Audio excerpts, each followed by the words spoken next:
The morning rain had turned Fort Harrison's entrance into a muddy mess when General David Thompson spotted the commotion at the main gate. Running late for his weekly staff meeting, he barely glanced at what appeared to be another routine situation. Security guards speaking with a homeless woman seeking assistance. Thompson had seen this scenario countless times during his 30-year military career. Desperate veterans, struggling families, confused civilians, they all eventually found their way to military installations, seeking help or simply someone who would listen. The guards handled these situations professionally, but security protocols kept unauthorized personnel away from sensitive facilities. "Ma'am, I understand you're looking for assistance, but this is a restricted military installation," Sergeant Williams explained patiently. "There are civilian agencies in town that can help with housing and social services." Something about the woman's posture caught Thompson's attention. Despite her torn clothing, unkempt hair, and obvious signs of street living, she carried herself differently. Her stance was straight, head held high, hands visible, and still rather than fidgeting nervously. Thompson had developed an eye for spotting former military personnel over the years. This woman displayed several telltale characteristics, despite her disheveled appearance. "Sergeant Williams, what's the situation here?" Thompson approached the gate. "Sir, this woman is asking for base access. No identification or apparent connection to our personnel. We're directing her to appropriate civilian resources." Thompson was about to acknowledge the professional handling when the woman turned around. The moment their eyes met, his world shifted inexplicably. Those piercing blue eyes, he'd seen them before through a helicopter windscreen during the worst moment of his military career 15 years ago. The same steady, fearless gaze that had remained calm while flying through enemy fire to extract his trapped unit from an impossible situation. The same eyes belonging to the pilot who had saved his life and 14 other soldiers during a mission gone catastrophically wrong. "Hello, David. Remember Operation Thunder Ridge?" The voice hit him like a physical blow. Older, rougher, marked by years of hardship, but unmistakably familiar. General Thompson felt his knees weaken as memories flooded back with devastating clarity. Captain Rebecca Falcon Martinez had been the most gifted pilot he'd ever served with, a woman whose flying skills bordered on supernatural and whose courage under fire had become legendary. She had been his friend, fellow officer, and ultimately his savior during a mission that should have killed everyone involved. But the woman standing before him bore only a passing resemblance to the confident, immaculate officer he remembered. Rebecca's once pristine uniform had been replaced by torn jeans and a stained jacket. Her hair, always worn in regulation military style, now hung loose and unkempt. Most shocking of all, the pride and confidence that had once defined her seemed replaced by something resembling resignation. "Rebecca," Thompson's voice came out barely a whisper. "My God, what happened to you?" The security guards exchanged glances, recognizing their general knew this woman but uncertain how to proceed. The situation had clearly moved beyond routine assistance. "Sergeant Williams, I'll handle this from here," Thompson said, his voice regaining authority despite his emotional state. "Please ensure we have privacy." "Yes, sir." "Should I contact anyone about this situation?" "Not yet. Give me time to understand what's happening." Thompson led Rebecca away from the gate to a small administrative building where they could speak privately. The walk gave him time to process what he was seeing and reconcile the Rebecca Martinez he remembered with the woman beside him. 15 years ago, Captain Rebecca Martinez had been one of the Army's most respected helicopter pilots. Her call sign, Falcon, had been earned through her ability to navigate treacherous terrain at high speed and bring damaged aircraft home safely. She had flown rescue missions other pilots wouldn't attempt, inserted special operations teams into supposedly inaccessible hostile territory, and extracted wounded soldiers from combat zones where survival seemed impossible. More personally, she had been Thompson's closest friend during deployment as a young colonel. They had served together, shared the same risks, and developed a professional and personal bond that forms between soldiers who trust each other with their lives regularly. The mission that had cemented their relationship and ultimately changed. Both their lives occurred during the final weeks of deployment. Colonel Thompson's reconnaissance unit had been inserted behind enemy lines to gather intelligence on weapons caches and supply routes. The routine mission went wrong when enemy forces detected their presence, surrounded their position, and cut off escape routes. The unit was pinned down with limited ammunition, no heavy weapons, and no apparent way to reach extraction zones. Conventional rescue operations would have been suicide missions accomplishing nothing except adding to casualties. Captain Rebecca Martinez had volunteered for a rescue mission violating every safety protocol and tactical doctrine in the military handbook, flying a single helicopter into heavily defended enemy territory without air support to extract personnel from an active combat zone. "This is Falcon requesting clearance for emergency extraction," Rebecca had radioed to command. "I'm going in for Thompson's unit." "Negative, Falcon. The landing zone is too hot. Wait for air support to suppress enemy positions." "Sir, they don't have time to wait. I'm going in now." Rebecca had flown her Black Hawk through enemy fire that should have shot her down within 30 seconds. Anti-aircraft guns, rocket-propelled grenades, and small arms fire filled the air around her aircraft, but she navigated through the chaos with precision flying that defied physics and logic. The landing zone was a small clearing surrounded by enemy positions with incoming fire from 3 directions and obstacles, making safe landing nearly impossible. Rebecca brought her helicopter down and controlled crash that damaged the aircraft but preserved its ability to take off with passengers. "Get on board now," she had shouted over rotor noise and gunfire. "We've got maybe 30 seconds before they adjust fire and hit us." Colonel Thompson and his 13 surviving soldiers scrambled aboard while Rebecca kept rotors turning and prepared for an extremely dangerous takeoff under fire. The helicopter lifted off with enemy rounds striking the fuselage and critical systems failing throughout the aircraft. Rebecca flew the damaged Black Hawk through the same enemy fire, using every bit of skill and experience to keep the aircraft airborne long enough to reach friendly territory. They made it to extraction with engines failing, hydraulic systems damaged, and Rebecca fighting to maintain control of an aircraft essentially flying itself apart. The landing was controlled but violent, injuring several passengers but causing no fatalities. Rebecca had saved 14 lives that day, including Thompson's single quotes S.Now, sitting in the small office surrounded by military decorations and unit photographs. Marking a successful career, Thompson stared at the woman whose heroic actions had been forgotten by everyone except those she'd saved. "Rebecca, I need to understand what happened. Last time I saw you, you were being promoted to major and assigned to a prestigious flight train position. How did you end up like this?" Rebecca looked around the office, taking in the military decorations and photographs that marked Thompson's successful career. The contrast with her current circumstances was painfully obvious. "David, a lot has happened since Operation Thunder Ridge, some by choice, some not. The short version is my military career didn't survive the transition to peacetime, and my civilian life didn't survive leaving military service." Thompson leaned forward, struggling to comprehend how someone with Rebecca's skills and qualifications could end up homeless. "Rebecca, you're one of the most gifted pilots I've ever served with. How does someone with your abilities end up on the streets? It's complicated."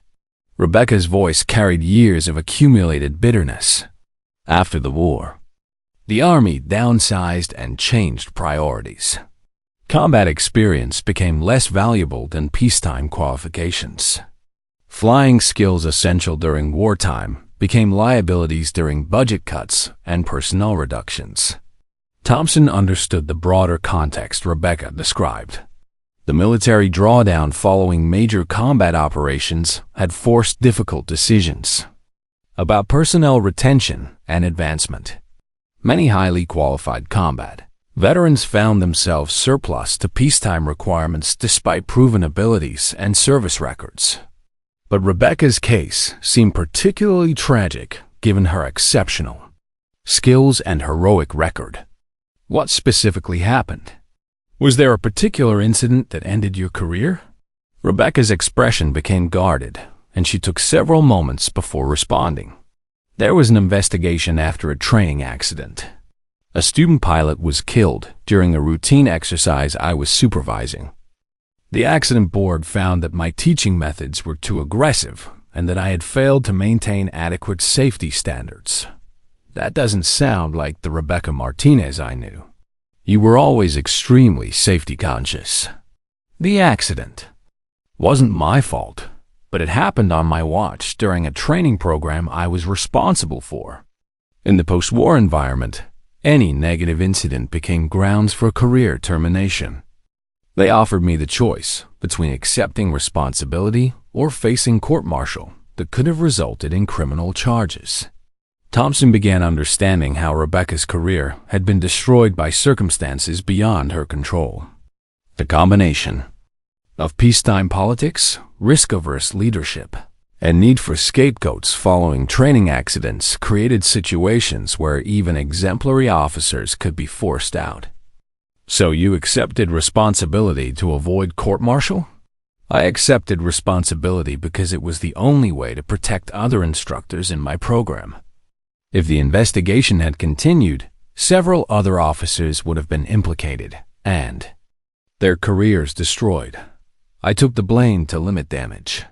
Rebecca's willingness to sacrifice her career to protect fellow officers was consistent with the character Thompson remembered.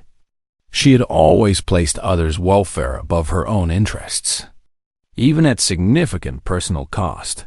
But Thompson sensed there was more to the story. The way Rebecca's eyes darted away when discussing the investigation, the defensive tone in her voice, the careful way she chose her words. Something else had happened that she wasn't ready to discuss. What happened after you left the military? I tried transitioning to civilian aviation, but my military record had been damaged by the investigation. Commercial airlines were reluctant to hire pilots with questionable safety records, even if underlying circumstances were unfair. I worked various jobs, flight instruction, charter services, cargo transport, but nothing stable or well-paying. Rebecca paused, her hands clenching slightly as she continued. Eventually, I made poor financial decisions and personal choices that led to a downward spiral. Lost my pilot's license due to medical issues related to stress and alcohol. Lost my apartment when I couldn't make rent. Lost my car when I couldn't make payments. Lost contact with most military friends because I was ashamed of what my life had become. Thompson listened with growing sadness and anger. The woman who had saved his life and 13 others had been abandoned by the system she had served with distinction. Her sacrifice during Operation Thunder Ridge had been repaid with bureaucratic betrayal and institutional indifference. How long have you been living on the streets? About 3 years. I've been moving from city to city, trying to find work or assistance, but opportunities are limited for someone with my background and current circumstances. Why did you come here? Why now? Rebecca looked directly at Thompson with an expression mixing hope and resignation. Because I heard you were stationed here, and I hoped maybe you would remember what we went through together. I hoped maybe you would understand that I'm not just another homeless person asking for charity. The weight of her words hit Thompson like a physical blow. Rebecca hadn't stumbled upon his base by accident. She had specifically sought him out, traveling however far it took to reach the one person who might remember her heroism and be willing to help. Rebecca, of course I remember. I remember every detail of that mission and what you did for all of us. You saved my life. Then maybe you can help me save what's left of mine." Thompson realized Rebecca's appearance wasn't coincidence or desperate last resort. It was a carefully calculated decision by someone who understood her options were limited and time was running out. As Rebecca sat across from him, Thompson noticed details that hadn't been apparent at the gate. The way she held her shoulders suggested chronic pain, possibly from the hard landing 15 years ago or from years of sleeping rough. Her hands, once steady enough to fly through enemy fire, now showed a slight tremor that could indicate ongoing medical issues. Most concerning was what he saw in her eyes when she thought he wasn't looking, a hollowness that suggested someone who had given up on herself even while asking for help. "Rebecca, what kind of help are you looking for?" "I need a chance to rebuild my life. Medical care to address health issues that cost me my pilot's license. Stable housing while I get back on my feet. Most importantly, I need someone who believes I'm capable of contributing something valuable rather than just being a burden on society." Thompson understood Rebecca wasn't asking for charity. She was asking for opportunity to earn her way back to respectability and self-sufficiency. Her request was for a chance to prove her current circumstances didn't define her capabilities or worth. But as he looked at the woman across from him, Thompson couldn't shake the feeling that Rebecca's fall from grace involved more than bureaucratic failures and bad luck. Something in her manner, the careful way she avoided certain topics, suggested secrets she wasn't ready to reveal. What he didn't know was that Rebecca's story was about to become far more complicated than either of them imagined. Over the following days, Thompson threw himself into helping Rebecca access veteran services and support programs. But something nagged at him about her story. Too many details didn't add up, too many gaps in her timeline, too much careful avoidance of specific questions. Thompson had spent 30 years in the military learning to read people and situations. Rebecca was hiding something significant about what had really ended her career and led to her current circumstances. He decided to do some quiet research. Using his security clearance and military connections, Thompson began looking into Rebecca's service record and the circumstances of her discharge.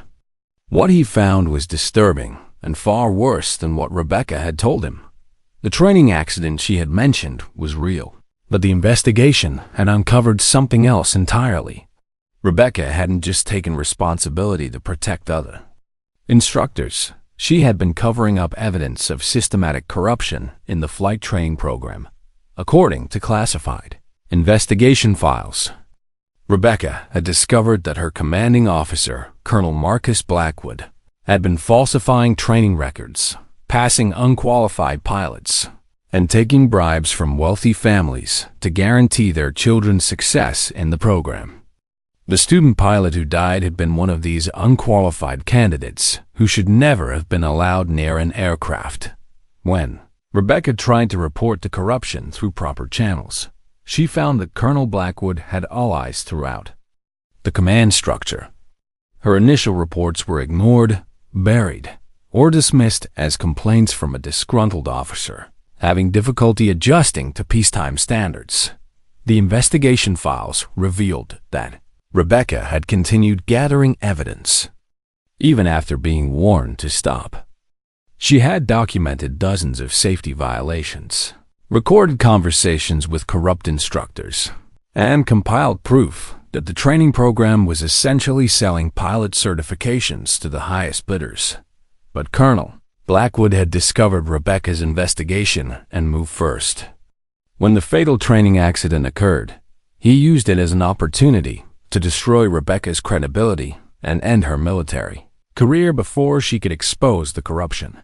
The accident board had been stacked with Blackwood's allies and Rebecca's. Evidence of systematic corruption had been ruled inadmissible and irrelevant to the investigation.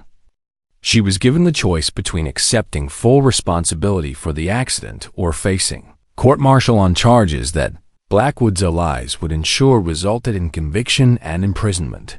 Rebecca had chosen to sacrifice her career rather than risk prison time that would prevent her from ever being able to expose the truth about the training program. But the most shocking revelation in the files was what had happened after Rebecca's discharge.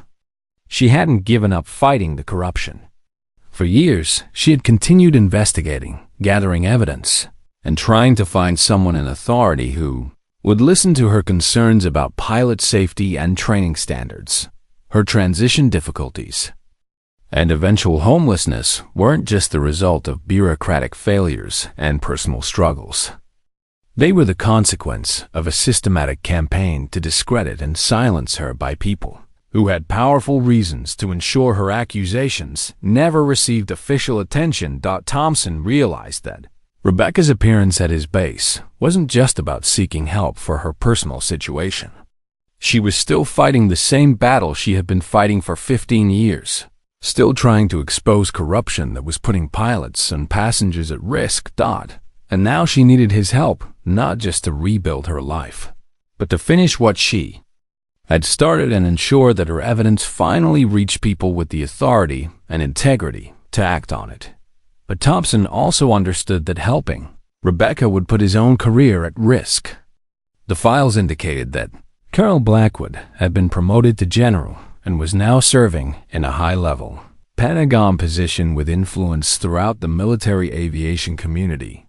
Taking on this fight would mean challenging powerful people who had already demonstrated their willingness to destroy careers and lives to protect their interests. Thompson looked at Rebecca during their next meeting with new understanding and respect. She wasn't just a homeless veteran seeking assistance. She was a whistleblower who had sacrificed everything to try to protect pilot safety and prevent future deaths. Rebecca, I know about the real reason you were forced out of the military. I know about Colonel Blackwood and the training program corruption. I know you've been fighting this battle for 15 years. Rebecca's expression shifted from surprise to wariness to something resembling hope. How much do you know? Enough. Enough. To understand that you didn't just save my life 15 years ago. You've been trying to save lives ever since, even when it cost you everything. David, if you know about Blackwood, then you know how dangerous this is. He's a general now, with connections throughout the Pentagon. People who have tried to challenge him have found their careers destroyed. I also know that you have evidence of corruption that has put pilots and passengers at risk for 15 years. Evidence that needs to reach people who will act on it. Rebecca studied Thompson's face, looking for any sign that he might be having second thoughts about getting involved in something that could end his career. David, I need you to understand what you're offering to do. This isn't just about helping a homeless veteran get back on her feet. This is about taking on a network of corrupt officers who have been covering up safety violations and falsifying records for over a decade. They've already destroyed my life to protect their secrets. They won't hesitate to destroy yours. Thompson had spent the sleepless nights since discovering the truth, thinking about exactly this question. Helping Rebecca with basic needs and veteran services was one thing. Taking on a fight against corruption at the highest levels of military aviation was something entirely different. But he kept coming back to the same fundamental truth. Rebecca had risked everything to save his life and the lives of 13 other soldiers. She had continued risking everything to try to save the lives of future pilots and passengers. The least he could do was risk his career to help her finish what she had started. Rebecca, you saved my life when I was trapped behind enemy lines. Now you're trapped in a different kind of war zone. I'm not going to abandon you there. For the first time since her appearance at the base gate, Rebecca's carefully maintained composure cracked slightly. Tears formed in her eyes as she realized that after 15 years of fighting alone, she finally had an ally with the resources and position to make a difference. David, if we do this, we need to be smart about it. Blackwood and his allies have had years to perfect their methods of discrediting and destroying people who threaten them. We'll need ironclad evidence and unassailable credibility. What kind of evidence do you have? Everything.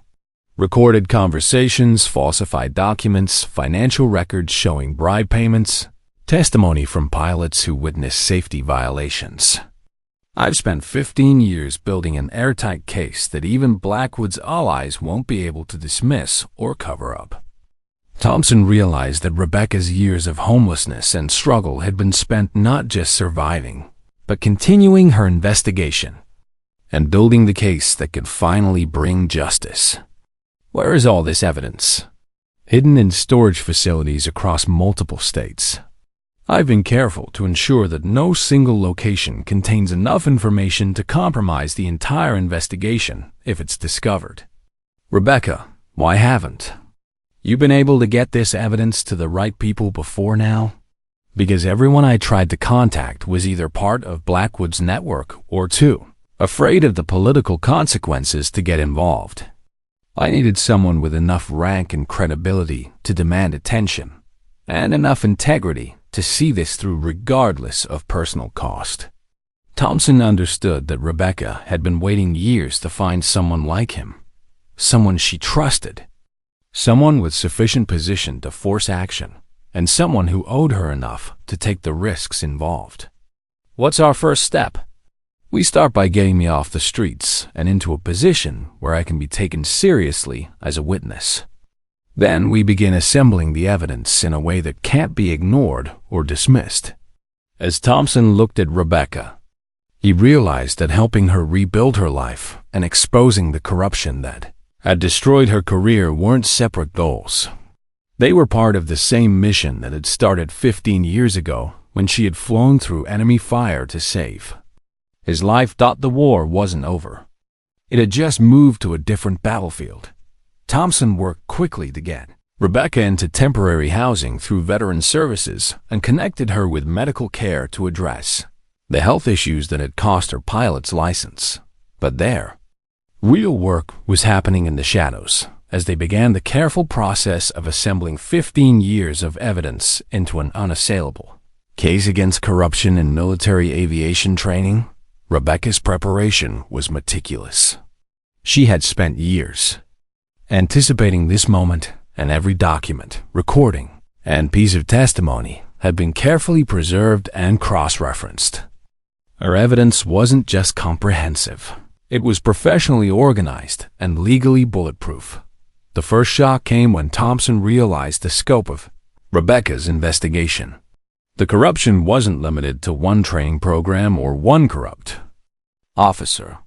It was a systematic network involving multiple bases, dozens of officers, and hundreds of unqualified pilots who had been passed through training programs in exchange for bribes, political favors, and personal connections.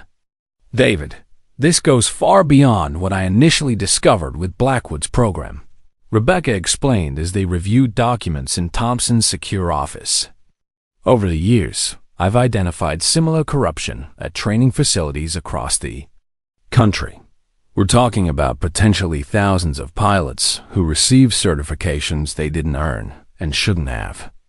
Thompson studied the financial records Rebecca had compiled, showing patterns of payments, transfers, and investments that clearly indicated systematic bribery and kickbacks. The amounts involved were staggering, millions of dollars changing hands to ensure that wealthy or connected candidates passed training programs regardless of their actual abilities. How did you manage to gather all this information while living on the streets? I've spent 15 years building relationships with pilots, instructors, and support staff who were willing to talk about what they witnessed. Many of them have been carrying guilt about staying silent while dangerous pilots was certified. They were waiting for someone they trusted to come forward with a way to expose the truth without destroying their own careers. Rebecca had also been systematic about protecting her sources and evidence. Using techniques learned during her military intelligence training, she had created a network of hidden storage locations and trusted contacts that ensured no single point of failure could compromise the entire investigation. The beauty of this approach, she explained, is that even if Blackwood and his allies discover parts of the evidence, they can't stop the entire case without exposing themselves to additional legal jeopardy. Thompson was impressed by Rebecca's strategic thinking and preparation. She hadn't just been surviving during her years of homelessness. She had been building a case with the thoroughness and precision of a military operation, but he was also concerned about the personal toll this investigation had taken on Rebecca.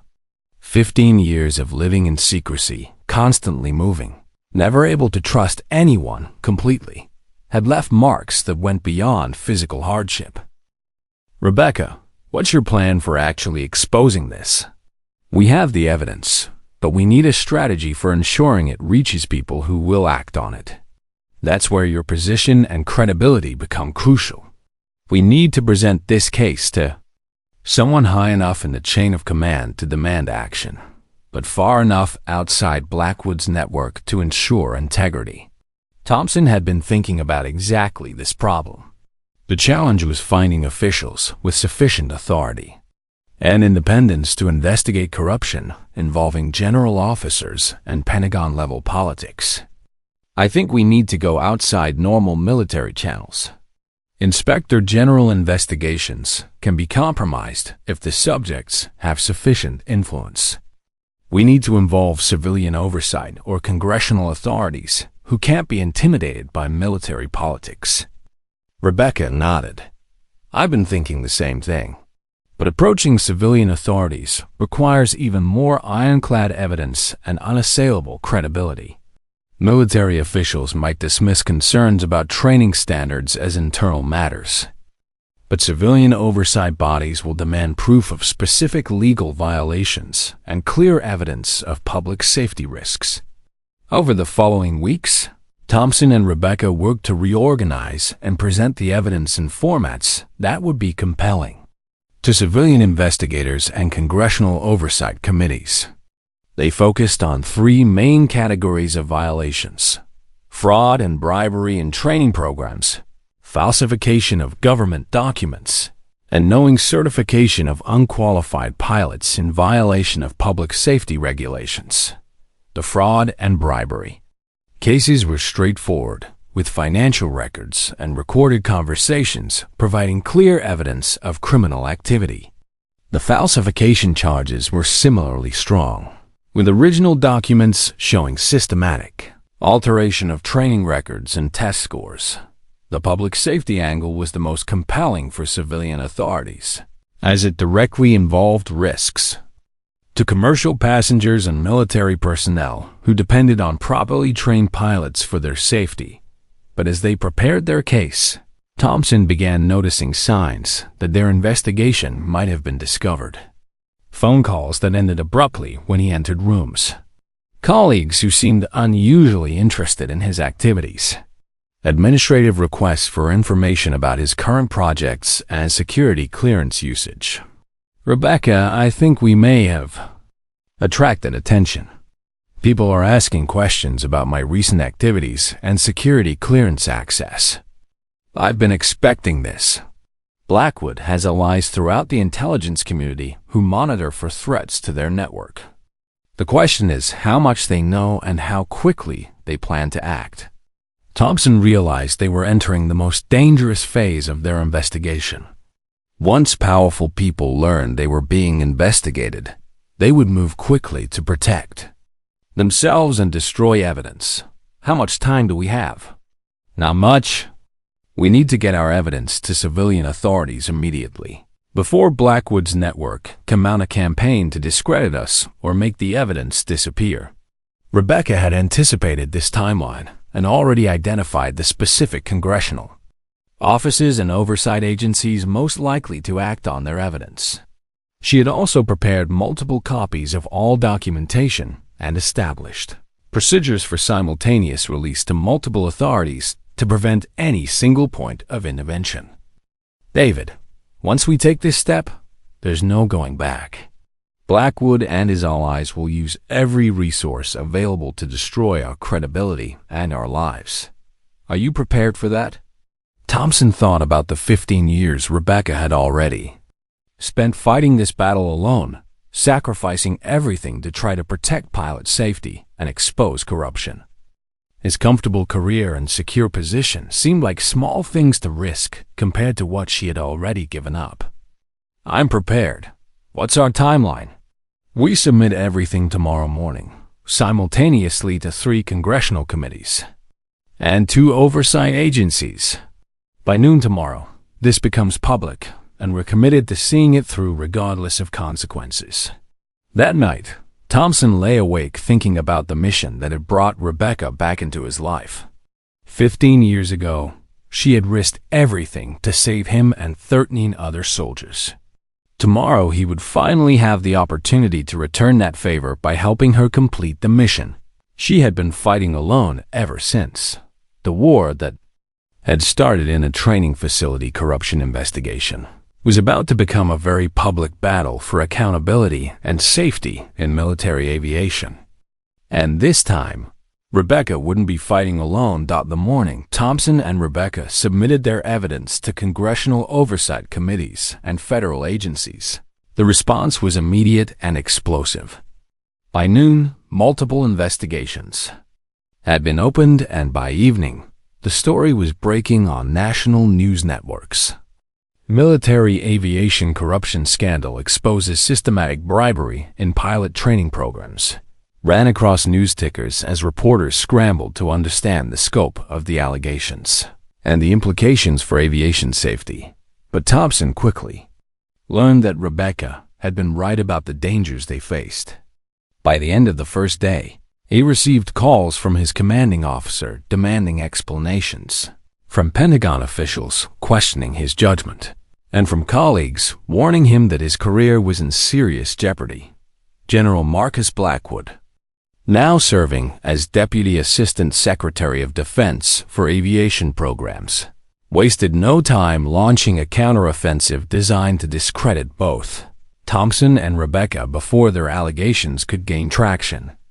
Colonel Thompson has apparently been deceived by a disgruntled former officer with a history of mental health issues and substance abuse, Blackwood's spokesperson announced at a Pentagon press briefing. Captain Martinez was discharged from military service following a training accident that resulted in a fatality, and she has been making increasingly desperate and unfounded accusations ever since. The personal attacks on Rebecca were vicious and coordinated.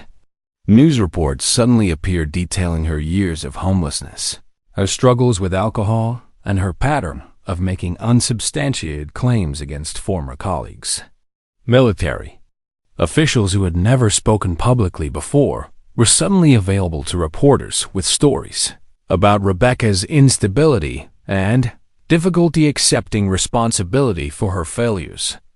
Thompson watched in horror as Rebecca's credibility was systematically destroyed in news cycles that focused more on her personal struggles than on the evidence she had provided. The corruption allegations were being buried under character assassination that portrayed her as a bitter, mentally ill veteran making desperate claims for attention. "This is exactly what I expected," Rebecca told Thompson during one of their increasingly covert meetings. "They're using my years of homelessness and personal struggles against me, making it seem like my accusations are the products of mental illness rather than 15 years of careful investigation." But Rebecca had anticipated this response and prepared for it. The evidence she had compiled was strong enough to stand regardless of personal attacks on her credibility. Financial records, recorded conversations, and documented safety violations didn't depend on the messenger's personal circumstances. More importantly, she had spent years building relationships with other pilots, instructors, and aviation personnel who were ready to corroborate her allegations and provide additional evidence of systematic corruption. "David, this is where your position and credibility become crucial. They can attack me personally, but they can't easily dismiss a decorated general with 30 years of exemplary service. Your support gives legitimacy to the evidence that they can't simply ignore. Over the following weeks, additional witnesses began coming forward. Pilots who had witnessed safety violations, instructors who had been pressured to pass unqualified candidates, and administrative personnel who had been ordered to falsify records, all began providing testimony that supported Rebecca's allegations. The tipping point came when Senator Patricia Walsh, chair of the Senate Armed Services Subcommittee on Aviation Safety, announced comprehensive hearings on military pilot training programs. Senator Walsh had a reputation for thorough investigations and was known for being immune to Pentagon political pressure. The allegations raised by General Thompson and Captain Martinez are serious enough to warrant full congressional investigation, Senator Walsh announced. If there is systematic corruption in pilot training programs, the American people deserve to know about it, and Congress has a responsibility to ensure accountability. But Blackwood and his network weren't finished fighting. As the congressional hearings approached, Thompson began experiencing the full weight of institutional retaliation. His security clearance was suspended pending routine review. His access to classified materials was restricted. His staff was reassigned to other duties. His office was moved to a basement facility described as temporary space during renovations. The message was clear. Supporting Rebecca's allegations would cost him everything he had worked 30 years to achieve. David, I need you to understand that you can still walk away from this, Rebecca told him during one of their evening meetings at a diner outside the base. Your career and your reputation are being destroyed because you chose to help me. I won't think less of you if you decide. It's not worth the cost. Thompson looked at the woman across from him, still fighting the same battle she had been fighting for 15 years, still willing to sacrifice everything to protect pilot safety and expose corruption. Her personal circumstances had improved dramatically with stable housing and medical care, but she remained focused on the mission that had defined her life since leaving military service. Rebecca, 15 years ago you flew through enemy fire to save my life. You didn't calculate the risks or consider the personal cost. You just did what needed to be done. This is me returning that favor. As the congressional hearings approached, both Thompson and Rebecca understood they were entering the final phase of a battle that would determine not just their personal futures, but the safety and integrity of military aviation training programs. The evidence was overwhelming. The witnesses were credible, and the public attention was focused. But they were fighting against a network of powerful people with decades of experience in protecting their interests and destroying their enemies. The next few weeks would determine whether justice was possible or whether corruption and institutional power would once again triumph over truth and accountability.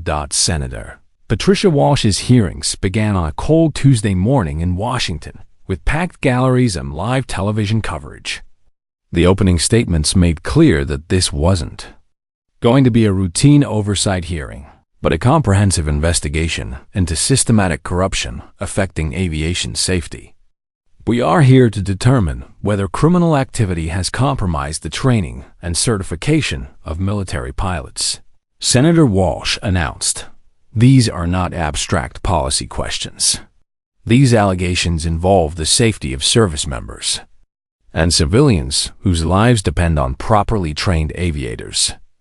Rebecca was the first witness called, walking into the hearing room wearing her old dress uniform, carefully preserved despite years of homelessness.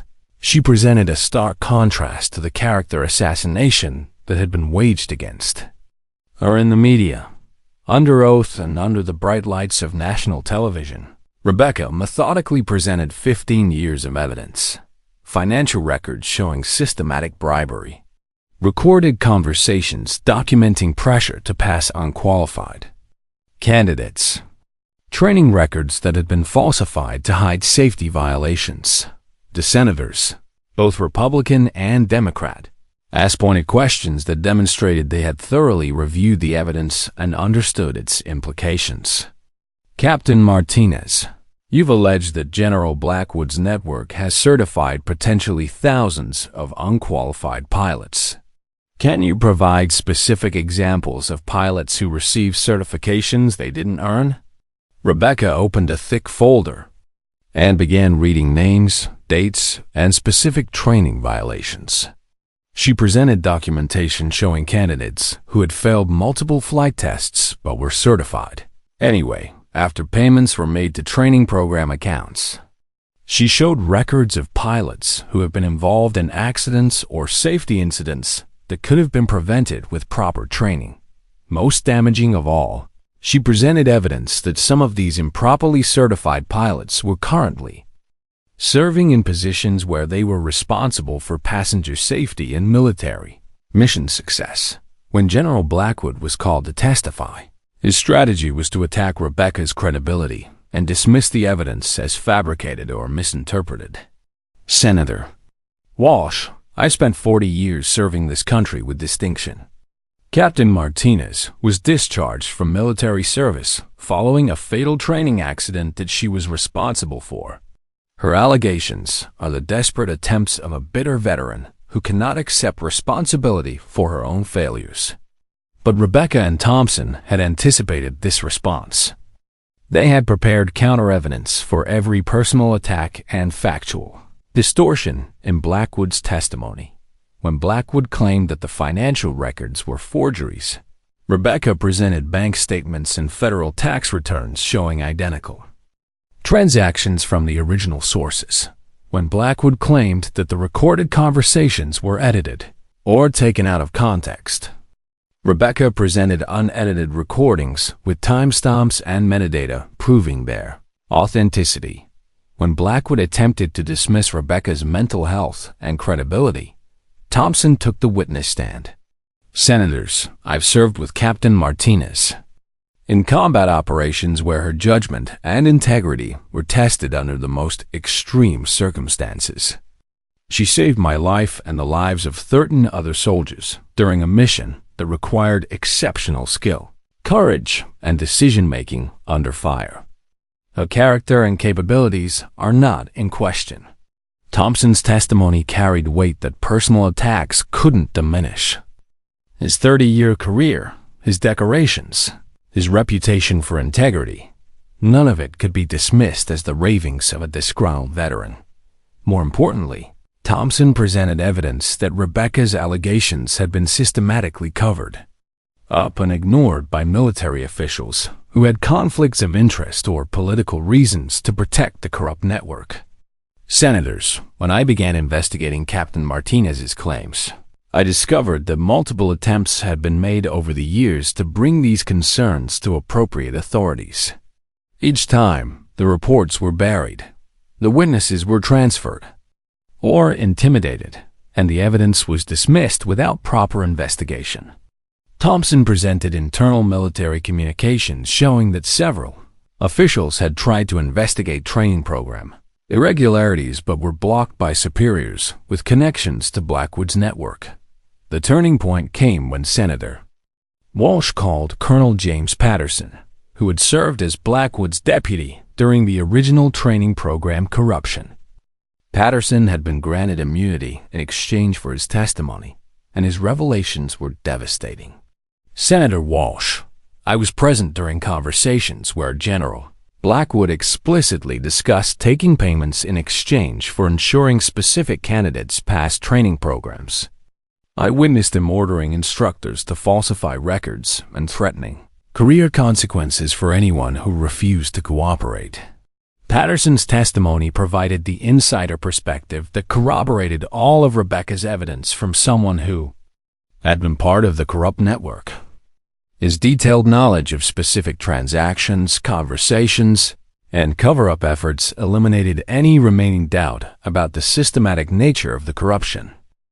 When asked why he had remained silent for so many years, Patterson's answer was damning.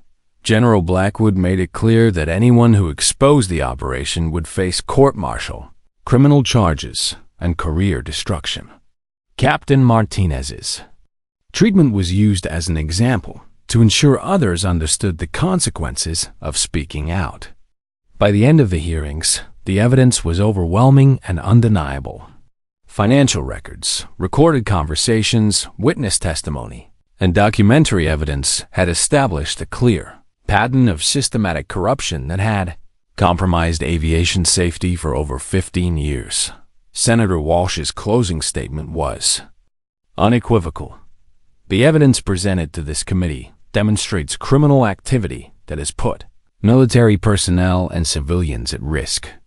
We will be referring our findings to the Department of Justice for criminal prosecution, and we will be implementing immediate reforms to prevent similar corruption in the future. But even as congressional investigators and federal prosecutors began building criminal cases against Blackwood and his network, the personal cost of the investigation was becoming clear. Thompson's military career was effectively over. Despite being vindicated by the congressional investigation, his willingness to challenge the institutional hierarchy had marked him as a troublemaker who could never again be trusted with sensitive positions. His security clearance was permanently revoked, his promotion opportunities were eliminated, and his remaining time in service would be spent in administrative positions with no real authority or responsibility. Rebecca's vindication was more complete, but no less bittersweet. Her evidence had exposed systematic corruption and would likely result in criminal convictions and policy reforms.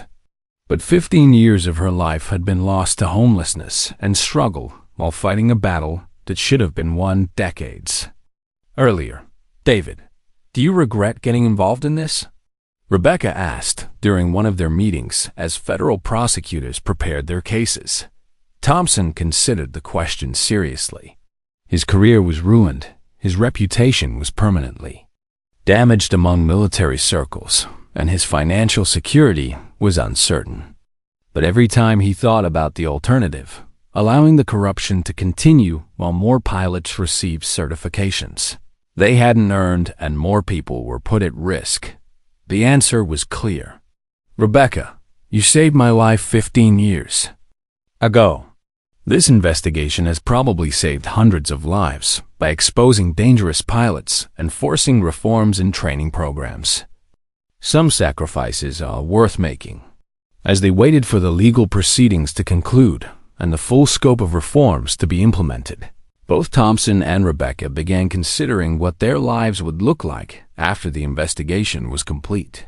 For Rebecca, vindication had brought not just justice, but also opportunities she hadn't imagined possible. Her evidence and testimony had established her as a credible expert on aviation safety and training standards.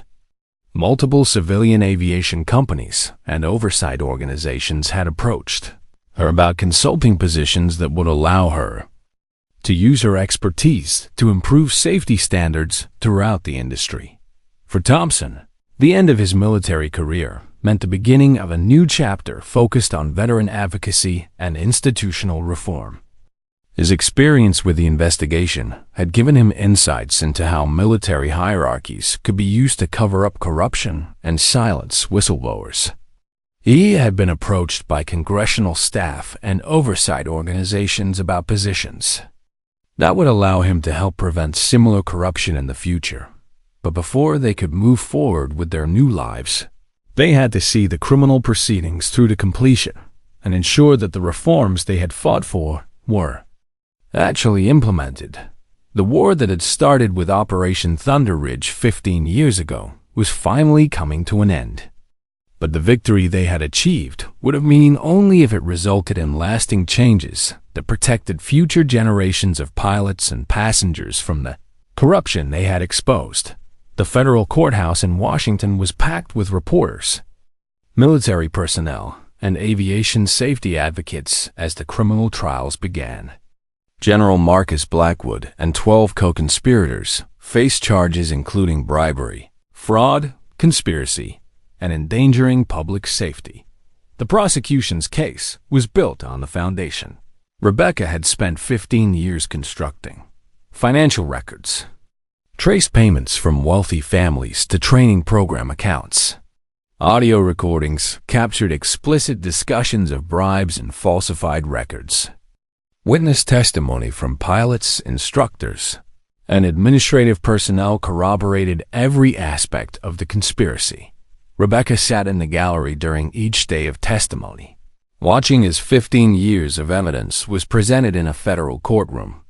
For the first time since the original training accident that had destroyed her career, her allegations were being taken seriously by people with the authority to deliver justice. Thompson testified about the cover-up attempts and institutional pressure that had protected the corrupt network for so long. His testimony was particularly powerful because his own career destruction demonstrated the personal risks involved in challenging military hierarchy. The defendants didn't just take bribes and falsify records. The lead prosecutor argued in closing statements. They created a system designed to silence anyone who tried to expose their crimes. Captain Martinez spent 15 years fighting this corruption alone because the defendants had convinced everyone else that speaking out would result in career destruction or worse. The defense strategy focused on attacking Rebecca's credibility and portraying the corruption as isolated incidents rather than systematic conspiracy. But the evidence was too comprehensive and the witness testimony too consistent for this approach to succeed. When the verdicts were announced, Blackwood was found guilty on all counts and sentenced to 12 years in federal prison. His co-conspirators received sentences ranging from 3 to 8 years, with additional penalties including forfeiture of military pensions and permanent disbarment from government employment. But the criminal convictions were only part of the justice Rebecca had sought. The congressional investigation had also resulted in sweeping reforms of military aviation training programs, with new oversight procedures, independent safety inspections, and whistleblower protections designed to prevent similar corruption. Most importantly, the military had been forced to review the certifications of over 2,000 pilots who had been trained during the period when Blackwood's network was active. Nearly 300 pilots were found to have received certifications based on falsified records, and they were required to undergo additional training and testing to maintain their flight status. The scope of the safety risks that had been exposed was staggering. Several aircraft accidents during the previous decade were reinvestigated and found to have involved pilot error by aviators who had received inadequate training due to the corruption Rebecca had exposed. Captain Martinez's courage in pursuing this investigation has saved lives, declared Senator Walsh during the ceremony where Rebecca received the Congressional Gold Medal for her whistleblowing efforts. Her determination to expose corruption despite tremendous personal cost exemplifies the highest traditions of military service and civilian responsibility. Thompson also received recognition for his role in the investigation, though he was careful to emphasize that Rebecca deserved primary credit for the years of work that had made justice possible. "My contribution to this investigation was measured in months," Thompson said during his own recognition ceremony. Captain Martinez dedicated 15 years of her life to gathering evidence and fighting for accountability. She's the hero of this story. The personal vindication was meaningful for both Thompson and Rebecca, but the institutional changes they had achieved were more important. Military aviation training programs now operated under independent oversight with regular inspections and mandatory reporting of safety violations.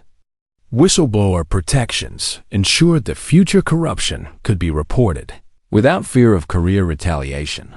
Perhaps most significantly, the investigation had established precedent for holding senior military officials accountable for criminal activity, regardless of their rank or political connections. The message was clear. Corruption would be investigated, prosecuted, and punished without regard for institutional hierarchy or political considerations. But even as they celebrated these victories, Thompson and Rebecca understood that their fight had come at tremendous personal cost. Thompson's military career was over, and Rebecca had lost 15 years of her life to homelessness and struggle. "Do you think it was worth it?" Rebecca asked Thompson during a quiet dinner celebration after the final sentencing. Thompson thought about the question carefully. His career was ruined, his financial security was uncertain, and his reputation within military circles was permanently damaged. But he also thought about the hundreds of lives that had probably been saved by exposing dangerous pilots and forcing safety reforms. "Rebecca, 15 years ago, you risked your life to save mine and 30 other soldiers. This investigation has probably saved hundreds of lives by preventing aircraft accidents caused by inadequately trained pilots. Some battles are worth fighting regardless of personal cost." Rebecca nodded, understanding that their victory was measured not in personal rewards, but in the knowledge that future generations of pilots and passengers would be safer because of their willingness to challenge corruption and demand accountability. As they looked toward the future, both Thompson and Rebecca had opportunities to continue serving aviation safety in new capacities. Rebecca had been offered a position as Director of Safety Oversight for the Federal Aviation Administration, where she would be responsible for ensuring that the reforms they had fought for were properly implemented and maintained. Thompson had been approached by several congressional committees about serving as a consultant on military oversight and whistleblower protection issues. His experience with institutional retaliation and cover-up attempts made him uniquely qualified to help design systems that would prevent similar corruption in the future. The war that had started with Operation Thunder Ridge 15 years ago was finally over, but the victory they had achieved would continue protecting lives and promoting accountability for decades to come. 2 years after the congressional hearings that had exposed the aviation training corruption, Rebecca Martinez stood in the hangar of the Federal Aviation Administration's safety training facility, watching a new class of flight instructors learn about the oversight procedures and safety protocols that had been implemented following her investigation. As Director of Safety Oversight for the FAA, Rebecca was responsible for ensuring that the reforms she had fought 15 years to achieve were properly implemented throughout civilian and military aviation training programs. Her office had independent authority to investigate safety violations and the resources to enforce compliance with training standards. Today, we're going to discuss the importance of accurate record-keeping and honest evaluation of pilot candidates. Rebecca addressed the instructor class. The safety of everyone who flies depends on ensuring that only properly qualified pilots receive certifications. She didn't mention her own role in exposing the corruption that had made these training reforms necessary. Rebecca preferred to focus on the future rather than relitigating the past, though her experience gave her insights into safety risks that other officials might miss. The transformation in Rebecca's life had been remarkable. From homelessness and desperation to a position of authority and respect in aviation safety had required not just vindication but also extensive rehabilitation and retraining. The medical care Thompson had helped her access had resolved the health issues that had cost her pilot's license. Counseling and support services had helped her address the psychological impact of 15 years of struggle and isolation. But perhaps most importantly, Rebecca had rediscovered her sense of purpose and mission. Instead of fighting corruption from the outside as a homeless whistleblower, she was now preventing corruption from the inside as a federal official with authority to enforce safety standards. Thompson had also found new purpose after his military career ended. His position as senior advisor on military oversight for the Senate Armed Services Committee allowed him to help design systems and procedures that would prevent the kind of institutional cover-ups that had protected Blackwood's network for so long. The key to preventing corruption is ensuring that reporting channels are independent of the chains of command that might be compromised by conflicts of interest, Thompson explained during a briefing for congressional staff. Whistleblower protections only work if the people receiving reports have both the authority and the independence necessary to investigate properly. Thompson's work focused on institutional reform rather than individual cases, but his experience with Rebecca's investigation informed every recommendation he made about oversight procedures and accountability mechanisms. The friendship between Thompson and Rebecca had deepened during their shared struggle and continued as they worked in related fields. They met regularly to discuss aviation safety issues and coordinate between civilian and military oversight authorities.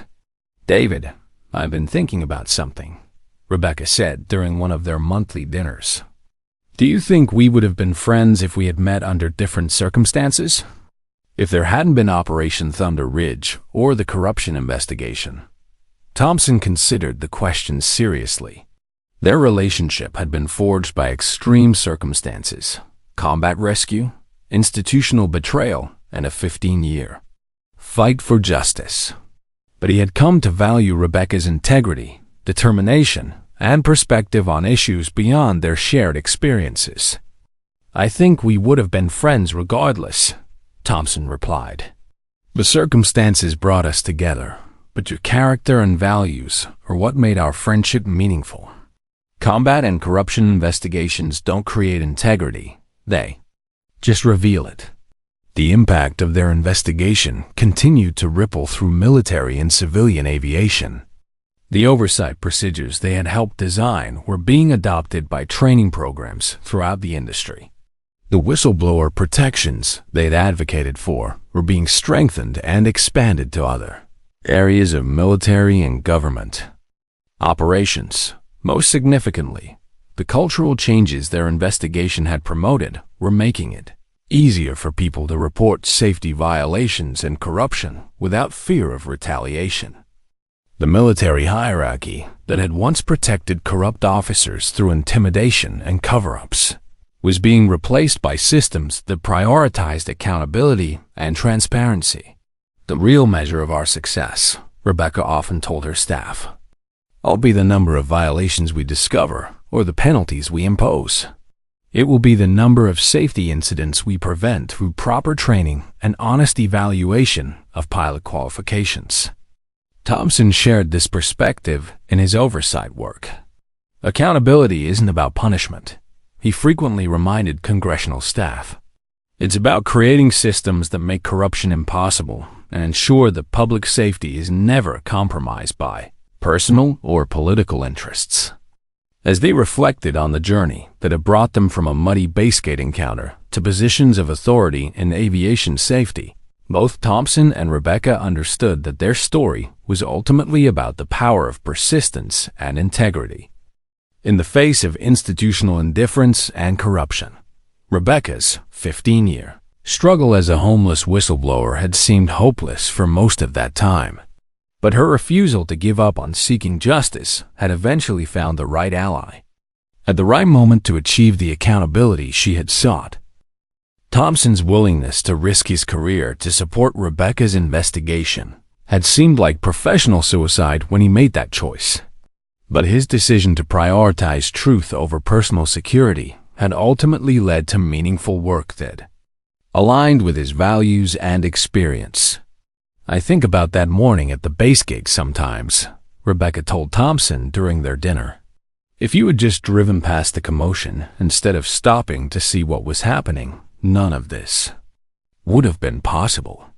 And if you hadn't had the courage to approach me despite knowing the risks involved, the corruption would still be continuing," Thompson replied. "Sometimes the most important moments in our lives look like ordinary coincidences until we understand their significance." Their story had become a case study in military academies and government oversight training programs, illustrating the importance of supporting whistleblowers and maintaining independent investigation capabilities. But for Thompson and Rebecca, the most meaningful aspect of their experience was the knowledge that their willingness to fight for accountability had made aviation safer for everyone. The woman who had once been dismissed as just another homeless person seeking assistance had become one of the most respected authorities on aviation safety in the federal government. The general who had risked everything to support her had found new purpose in preventing the kind of institutional failures that had made their investigation necessary. Operation Thunder Ridge had ended 15 years ago with a helicopter rescue. That saved 14 lives. The investigation that followed had saved hundreds more by exposing corruption and forcing safety reforms that would protect pilots and passengers for decades to come. Rebecca Martinez had proven that heroism isn't limited to single moments of courage under fire. Sometimes the greatest heroism is the determination to keep fighting for what's right, even when the battle seems hopeless and the personal cost seems unbearable. David Thompson had learned that true friendship means being willing to sacrifice personal security to support someone who is fighting for justice, even when the odds seem overwhelming and the risks seem enormous. Together, they had demonstrated that accountability is possible when people with integrity are willing to support each other in challenging corruption and demanding transparency from the institutions that are supposed to serve the public interest. Their story reminds us that some debts of gratitude can only be repaid by ensuring that heroic service is never forgotten and that those who sacrifice for others deserve to be supported when they need help in return. The homeless woman at the gate had reminded a general that heroism creates obligations extending far beyond the moment when courage is displayed. Sometimes the most important mission begins years after the original battle is over, when former comrades have the opportunity to fight together for justice and accountability. Rebecca Martinez and David Thompson had saved each other's lives twice, once during Operation Thunder Ridge and again during their fight against corruption and institutional indifference.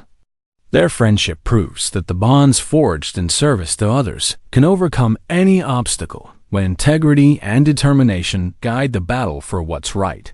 If you enjoyed this story, don't forget to hit the subscribe button and become a part of our Everyday Life Stories community. Where are you watching from? Drop a comment below. We love hearing from our amazing viewers around the world.